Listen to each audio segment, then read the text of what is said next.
Chers amis, Erev Tov ou Beshem Hashem, Naaseh Benatzliach en ce lundi soir 23 du mois de juin et Kafret, puisque nous sommes déjà le soir, du mois de Sivan, ce chant vous est offert Bezrat Hashem par Anita Esther Perez, Hashem Verechotach Anita, j'espère que vous allez bien sur la Côte d'Azur, je crois que vous êtes là-bas, ainsi que Beni Chai Perez, Hashem Verechoto Pechol Asherlo, Sheosek Gam Batron Zot Masim Tovim, que Dieu te bénisse Beni Ayakar, Shiur, donc dédié pour l'élévation de l'âme de leur grand-mère, ce soir Esther Perez Bat Kuka, Alea Shalom. Roi Hashem Tenachena Began Eden Elion Vechol Shorvot Ima, Bichlal Arachamim Tzrochot Vechen Yehi Ratzon Venomar Amen. Yehye Nishmata Tzrotzor Haim Bezrat Hashem Vetiskena Litriat Amitim. Elle demande aussi la protection chez Kol Chayalenu de tout Am Israël, libération de tous les otages, personnes malades, personnes seules, personnes en difficulté, Kol Am Israël, Kedoshim, Kol Am Israël Mishpacha. On commence tout de suite ce shiur, Bisrut Anita et Béni. On remercie du fond du cœur, Bezrat Hashem, pour un shiur que je me ferai un plaisir de partager ce soir avec vous et qui me tient à cœur. C'est un shiur qui me tient à cœur parce qu'il nous concerne tellement tous. Comme je l'ai dit ce matin dans le shiur à propos de Korach, chers amis.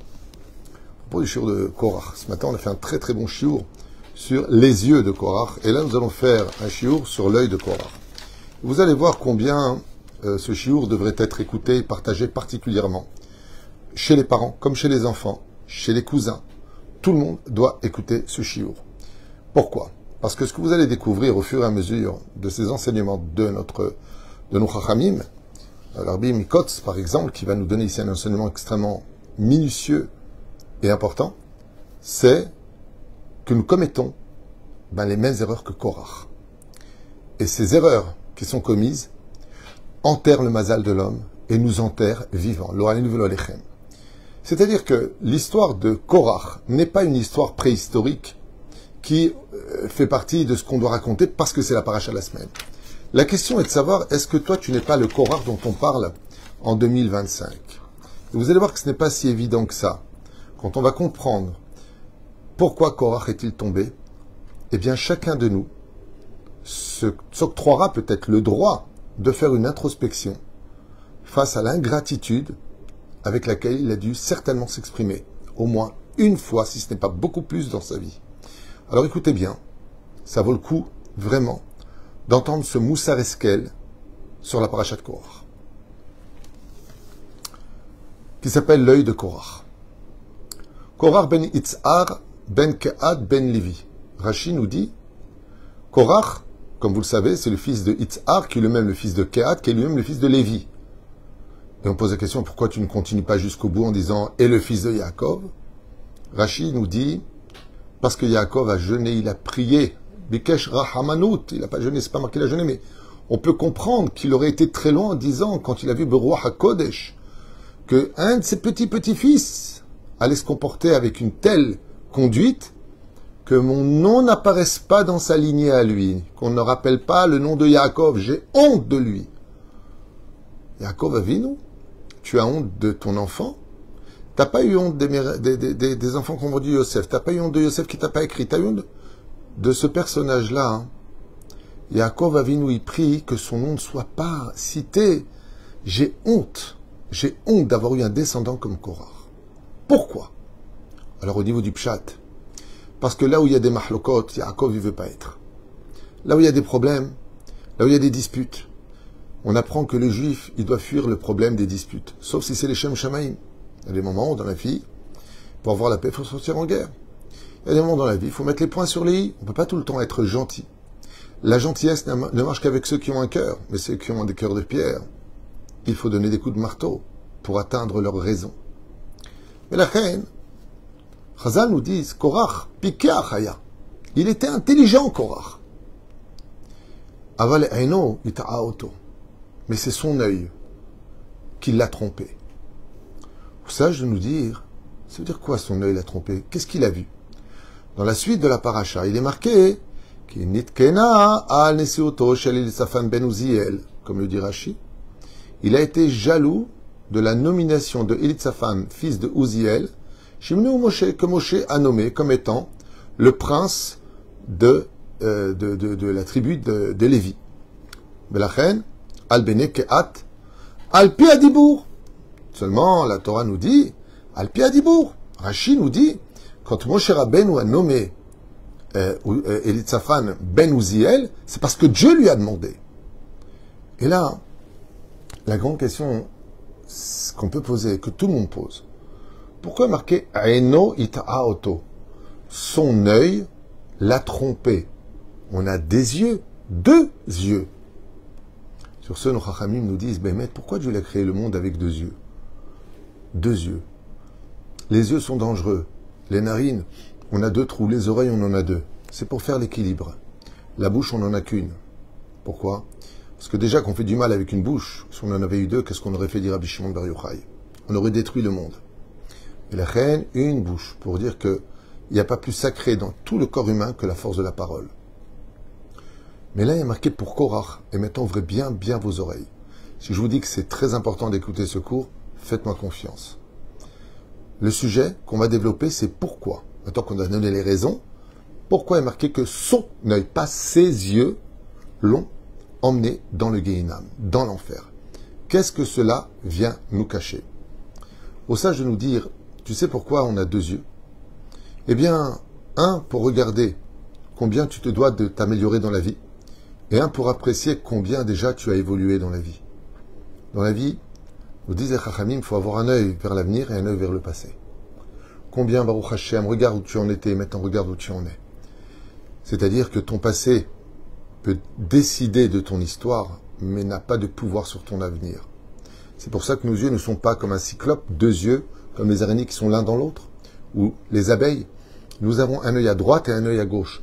L'œil gauche regarde le passé, l'œil droit te dit qu'il n'y a pas de désespoir, regarde l'avenir. Deuxième explication, pourquoi avons-nous 2 yeux? Eh bien parce qu'un œil doit toujours être fixé sur le spirituel, tandis que l'autre sur le matériel, car en tant qu'homme, on a besoin de vivre matériellement. Mais aussi, ça, Enai et Harim, je fais voyager mes yeux vers le ciel.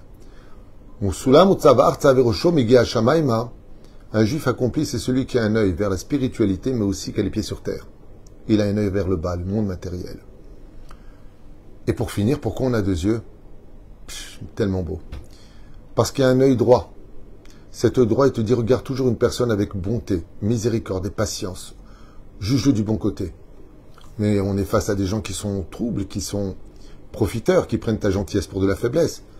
Regarde avec l'œil gauche, c'est la justice. On a 2 yeux pour équilibrer le monde entre le monde de la bonté et de la rigueur, pour qu'ensemble, on puisse créer l'harmonie. Oufren, revenons à notre question. Qu'est-ce qui a fait tomber Korach? Pourquoi Korach, son œil et non pas ses yeux, l'ont-ils fait fauter? Parce que c'est son œil spirituel qui l'a fait fauter. Quand Korach regardait avec son œil gauche, la matérialité, il avait tout. Quand il a regardé la spiritualité uniquement, il a dit pourquoi Elitzaphan ben Uziel il a été nommé? Pourquoi il est là-bas? Qu'est-ce qu'il voulait dire? Il a dit, moi, je suis le plus riche des enfants d'Israël, certainement le plus grand Talmid Chacham après Moshe Rabbeinu. Je suis de la chevette de Lévi, et je passe avant lui. Je passe avant Elitzaphan ben Uziel. Je suis pieux, et je suis influençable. Je suis important. Et qu'est-ce qu'il dit? Au sage de nous dire, si j'avais eu le rôle du Kohen Gadol, de celui de Aaron, avec mes capacités, j'aurais pu faire encore beaucoup plus que lui. J'aurais pu même dépasser son niveau. Le rabbi de Mikotz, Alav Shalom, il dit ce que ne savait pas Korach. Et là, ouvrez vos oreilles, ça nous concerne tous. C'est ça l'introspection dont je vous parlais. Ce que ne savait pas Korach, c'est que s'il est devenu Korach, qu'il est devenu riche, qu'il est de la tribu de Lévi, qu'il est sorti du pays d'Égypte, de l'esclavage, qu'il a pu prendre l'argent, qu'il a eu le mérite de se marier et d'avoir des enfants et d'avoir le rôle qu'il avait à jouer, c'était dû uniquement à Moshe et à Aaron. C'est parce que eux existaient à leur place que lui, il a existé à sa place. Car sans la prière de Moshe et la Messirut Nefesh de Aaron, Korach n'aurait jamais pu être ce qu'il a été. Que Korach est devenu ce qu'il est devenu. Et c'est en ce sens prenant en eux, source de sa bénédiction, qu'il perdra tout. Et étant donné qu'il s'en est pris à Aaron en disant, moi je veux être le Kohen Gadol, en disant, Moshe, toi tu es un usurpateur. Il a voulu les déplacer de leur rôle à jouer. Il a tout perdu. Pourquoi une telle réponse? Pour bien faire comprendre à Korach que Korach fait partie des gens, qu'une fois qu'ils ont réussi leur vie, ils oublient tellement facilement, dans un déni qui te retourne la tête, que tout ce qu'ils sont, c'est grâce à ceux qui l'ont soutenu, ceux qui étaient là pour lui. Petit roux. Souvent nous-mêmes. Alors maintenant, je vous partage d'Ivrei Chachamim, comme explique Rabbeinu Yonah. Souvent nous-mêmes, nous conduisons comme Korach. Pensons que notre réussite, la réussite de notre carrière, de notre Mahamad d'aujourd'hui, là où on se trouve, vient de nous. Et de notre savoir, de nos efforts, qui oui, ont eu un rôle à jouer, bien sûr, alors qu'en réalité, elles viennent surtout d'une source de bénédiction de tous ceux qui ont été présents pour toi dans ta vie, que ce soit physiquement, psychologiquement, financièrement, par leur prière, par un logement, grâce à ton mazal que Dieu t'a donné, surtout Hachem, ou ton épouse, qui est le mazal de l'homme. Et la reine a marqué là-bas, Alpi Adibour. Pourquoi est-ce que Elitzaphan Ben Uziel a été nommé? Parce que Dieu l'a demandé. C'est Dieu qui donne la réussite, c'est pas toi. Ah non, qu'est-ce qu'on dit? On dit, tu sais quoi? Baruch Hashem, j'ai bien réussi dans la vie. Oui, Baruch Hashem, c'est sûr. Mais Baruch, tes parents, qui ont payé les études, certains en tout cas. Toda Rabba à ta femme, qui a été là, pendant que toi tu travaillais, elle était là à garder les gosses, tenir la maison. Ta femme a toujours été présente pour toi. Elle t'a sauvé de la faute. Pour pas que tu ailles voir ailleurs, elle était là pour toi. Grâce à ton rave, ta communauté qui t'a toujours soutenu, ton ami qui, quand tu n'étais pas bien, t'a pris au téléphone et t'a remonté le moral. Tous ces gens-là, tu leur dois ta réussite. Ce qui fait qu'avant de dire, ouais, de toute façon, pourquoi lui va passer directeur? Parce que c'est Dieu qui l'a mis à cette place de directeur. Et que si toi tu es là, c'est parce que dans la hiérarchie que Dieu a fixée sur terre, eh bien, ta place, tu dois d'abord la remercier avec grande gratitude. Sur ce, je vous ai préparé 2 histoires. J'ai oublié son nom, vous savez, ce riche qui était parti de Irak en Inde et qui était devenu immensément riche. Il a travaillé dans les tissus, la marchandise. Et il a envoyé une lettre au Ben Ishraï, Zecher Tzadik Vekadosh Ivracha Morenu Arav Rabbi Yosef Chaim. Il lui a dit, voilà, grâce à Dieu et tous ceux qui m'ont aidé dans la vie, dans sa lettre, je remercie mes parents, je remercie mon ami qui m'a fait connaître des usines avec qui il travaillait. Cet homme était rempli de gratitude. Il n'a pas dit j'ai réussi. Il dit j'ai réussi grâce à. Quand on atteint le haut de l'échelle, même si les barreaux du dessous sont en dessous, c'est grâce à eux qu'on est monté en haut. Il ne faut pas les dénigrer. Et il lui dit voilà, aujourd'hui j'ai une grosse somme d'argent que j'aimerais investir dans la tzedaka. Rabbi Yosef Chaim, vous qui êtes mon maître, où dois-je mettre cet argent? J'ai pensé le mettre dans un hôpital ou peut-être créer une yeshiva. Créer un hôpital à Jérusalem ou créer une yeshiva. Voici la réponse de Rabbi Yosef Chaim qui lui a dit mon cher ami, heureux est ton sort de faire preuve de gratitude et de comprendre que c'est grâce à souvent un travail d'équipe ou de famille ou d'amis, grâce à Dieu surtout, que tu as réussi. Et voilà ce qu'il lui dit. Sache, mon fils, qu'il y aura toujours un riche qui viendra de partout pour investir dans un hôpital. Mais rares sont ceux qui comprennent la valeur de l'étude de la Torah pour construire une yeshiva. Sur ce, il lui dit, et je me réfère sur le Sefer Chassidim, Kouf E, qui dit, mitzvah she'en la doresh, une mitzvah où il n'y a pas de gens qui sont prêts à investir pour elle, tidreshena ata. Si tu vois une mitzvah que les gens ils délaissent un peu, c'est parce qu'elle est faite pour toi. Alors puisque tu en as parlé, Pipnei shei be'ezrat Hashem kemet mitzvah. Sinon c'est considéré comme une mitzvah qui est morte car personne ne veut le faire. Ainsi donc, investis ton argent dans une yeshiva.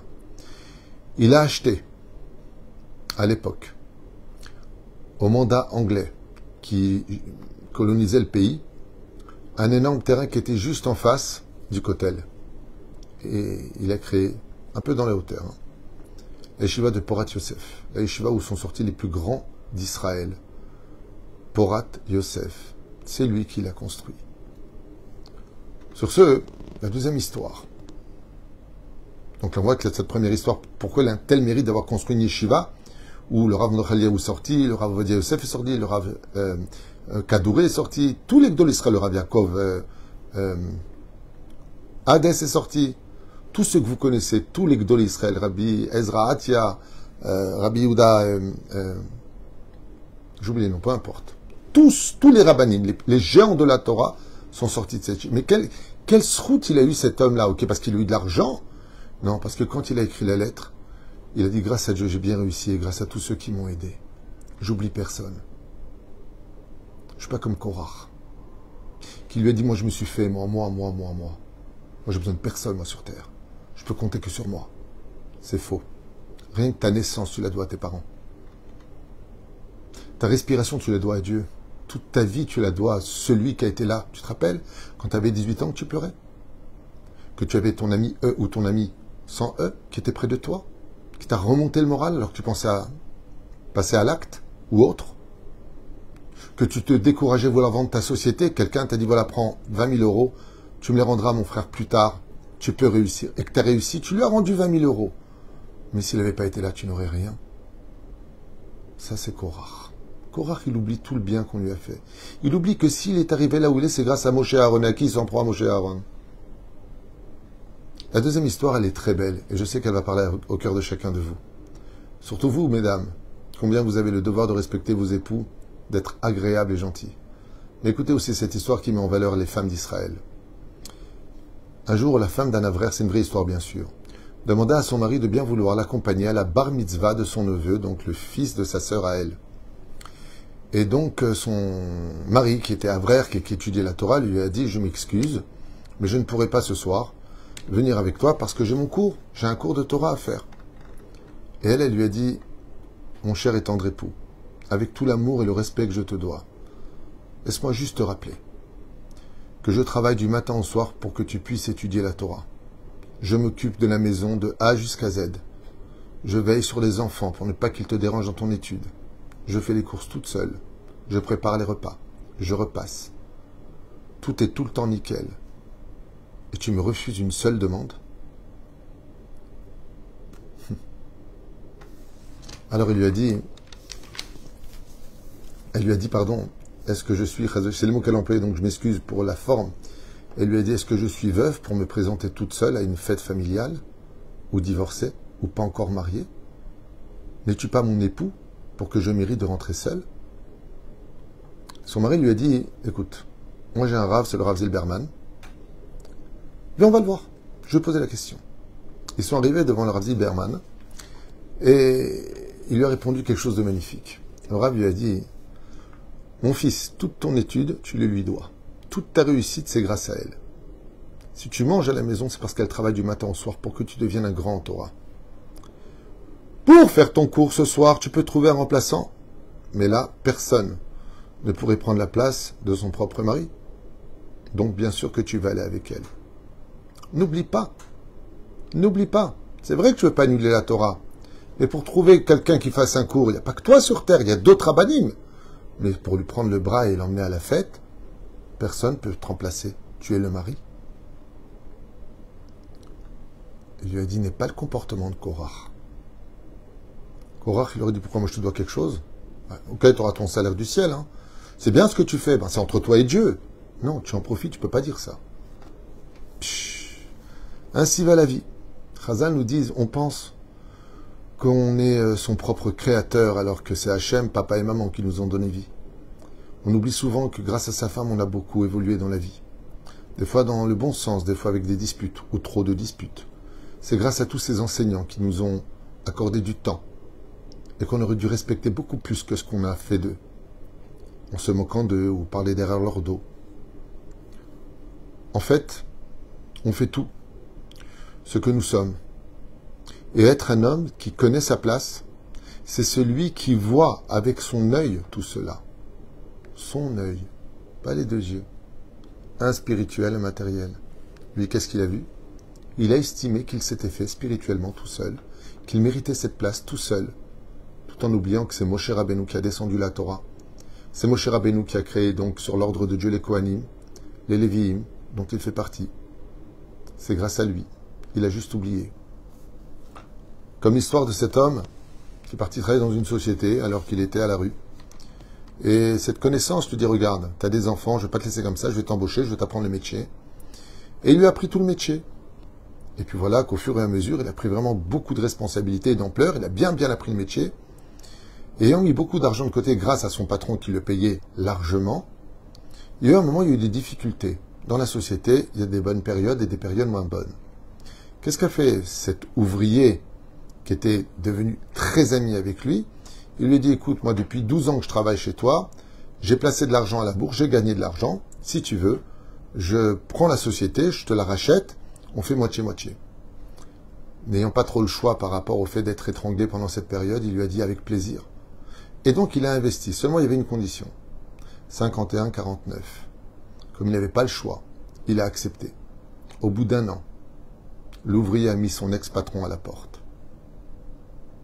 Les larmes qu'il a versées ont été tellement difficiles, en disant, mais c'est ma société, j'ai créé pendant 20 ans, je t'ai pris de la rue, je t'ai appris le métier, je t'ai mis associé, j'ai accepté, c'est vrai que tu m'as sauvé la vie à ce moment-là, tout comme moi je t'ai sauvé la vie et tu me mets dehors. Ce que je vous raconte est une vraie histoire, chers amis. Dans cette même année, cette personne ingrate qui a agi de cette façon-là a attrapé la maladie. 3 mois, il est parti de ce monde. Il a été avalé par la terre, comme Korach. Comme Korach. L'ingratitude, l'oubli. Ça me débecte quand je vois tous ces couples qui divorcent avec violence verbale, Otsapoal, des trucs de fou. Mais vous avez oublié que vous avez fait des vacances ensemble, que vous avez fait l'amour ensemble, que vous êtes promis des choses ensemble. Je sais pas, il n'y a plus de souvenirs. Il n'y a plus rien à ce point-là, c'est devenu un ennemi. אני לא מבין. כל זה אומרים חז"ל, זה קורח. ולכן קורח a fait preuve d'une ingratitude sans pareille, qui se multipliera de génération en génération dans certaines catégories d'individus. Comme bien des gens qui pensent s'être fait tout seuls, alors qu'ils doivent tellement aux autres avant d'avoir atteint le sommet de leur succès. J'ai vu même et entendu combien la vie était une école. C'est souvent quand tes parents te mettent à la porte ou qu'ils refusent de te soutenir. C'est juste quand ceux à qui tu dois tellement, comme un jour quelqu'un a dit à son père, moi j'ai pas de problème, tu veux que je m'en aille, moi je quitte. Tu veux goûter à la vie réelle? Les gens veulent goûter à la vie réelle. Vous savez combien c'est dur? Ce que je vous parle, c'est une histoire qui s'est passée tout à l'heure au téléphone avec quelqu'un de Paris, qui a dit à son père apparemment qu'il pouvait se débrouiller sans lui, qu'il n'a pas besoin de lui, il n'a jamais rien fait pour lui. Son père lui a dit, c'est très simple, je te coupe les vivres. Il m'a appelé en panique. Qu'est-ce que je vais faire? Je lui dis, appelle ton père, fais la paix avec lui, demande-lui pardon. C'est maintenant que tu te rends compte que tu n'as plus de toi, que tu n'as plus personne pour te soutenir. Ça y est, maintenant tu prends conscience de la valeur des gens. Ou frère Nombrim Chazal, il n'y a que quand on perd l'autre, celui qui nous soutenait, qu'on se rend compte de ce qu'on avait vraiment face à notre solitude et nos responsabilités. Alors demander de l'aide, c'est pas interdit, c'est même du chesed. Dieu fait en sorte que des fois tu aies des vides pour permettre à l'autre de te tendre la main. Et quand il t'a tendu la main, ne lui donne pas un coup de pied en guise de réponse. Ne fais pas ce qu'a fait Korach. C'est pour cela que la terre duquel elle est sortie, elle a ravalé. Chez nous, les Juifs, on n'a pas le droit de brûler les corps. Parce qu'il y a résurrection des morts, parce qu'il faut une sépulture, mais surtout à cause d'un verset de la Torah. Tu as été pris de la terre, tu retourneras dans la terre. Si tu te fais brûler, tu craches sur la Torah à ce moment-là, parce qu'il y a marqué, tu retournes à la terre, pas en tant que cendre, en tant que corps. Parce que cette terre, elle t'a donné vie. Et si tu l'oublies, elle te reprend. Korach, comme il a fait preuve d'ingratitude, la terre, duquel est né l'homme, il a fait, viens, il faut que je te parle, toi. Tu as oublié un détail. Tu marches sur une terre, tu craches sur une terre, tu urines sur une terre qui t'a tout simplement créé. Alors sache qu'une chose, à la fin, c'est la gratitude qui te rappellera ton ingratitude. Akadosh Baruch Hu nous met en garde Combien de fois j'ai entendu des femmes et des hommes, et moi, et moi, et moi, et Dieu, qu'est-ce qu'il a fait? Il a pris la femme, elle est partie de ce monde, ou il a pris le mari. Et là, au bout d'un certain moment, le conjoint a dit, je pensais que c'était moi qui soutenais ma femme, c'est ce qu'a dit Yaakov, Sibonish, un vrai choto. Quand il a perdu sa femme de façon subite pendant son espède, il a dit, c'est moi qui travaillais, c'est moi qui faisais, c'était moi qui décidais, c'était moi et moi et moi. Et sa femme est partie subitement, que Dieu repose son âme. Il pleurait. Il disait, je pensais que c'est moi qui levais toute la maison, mais maintenant que tu n'es plus là, je me rends compte que j'ai plus de force, j'ai plus d'énergie. Et je me rends compte qu'en réalité, tout ce que j'avais, tout ce que j'étais, c'était grâce à ton énergie à toi. Et c'est pareil, il y a des femmes qui ont des grandes bouches. Mon Dieu, ce qu'elles parlent. Et qu'est-ce que t'es? J'en ai rien à faire. T'as qu'à te casser, t'as qu'à divorcer. Dégage, je crois que j'ai besoin de toi. Kadosh Baruch Hu, il est prendre ce monde. Et d'un coup, là, on se rend compte que cette personne qu'on a souvent dénigrée, insultée, souhaitait partir. On se rend compte qu'en réalité, c'était le moteur de toute une vie. Et ça a été l'erreur de Korach. Alors fais attention à ton œil. Qu'il soit toujours vigilant à bien vérifier que tu n'es pas l'œil de Korach, celui de l'ingrat, mais celui de la reconnaissance, celle de Moshe Rabbeinu, alav shalom, et de Aaron, shoev shalom, verodev shalom. Kol tuv v'litraot.